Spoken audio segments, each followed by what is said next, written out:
Аллахым, баламды өзүңдөн эң сүйүктүү пенделериңдин катарында кылууңду сурайм.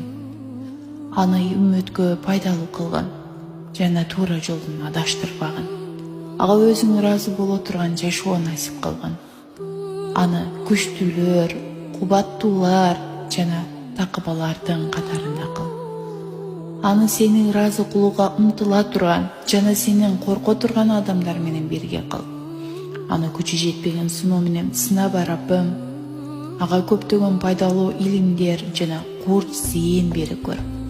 О Аллахым, аны жалгыз өзүңдөн башка эч кимге жана эч нерсеге муктаж кылба. Аны аалымдар, каарылар жана олиялардын катарында кыл. Аны сенин алдыңдагы милдеттерин аткарууда бекем кылгын. Эки дүйнө азабынан сактагын. Аны эсепсиз бейишке кирүүчүлөрдүн катарында кыл. Аны өз нәпсинин жамандыгынан сакта жана бардык күнөөлөрүн кечир. Аны өзүңө ашыктардын катарында кыл. Аны бүтүн дүйнө үчүн рахматыңдын өкүлү кыл. Я архамар рахимин. Ушул дубамды пайгамбарыбыздын дубасын кабыл кылганың сыяктуу кабыл кыл.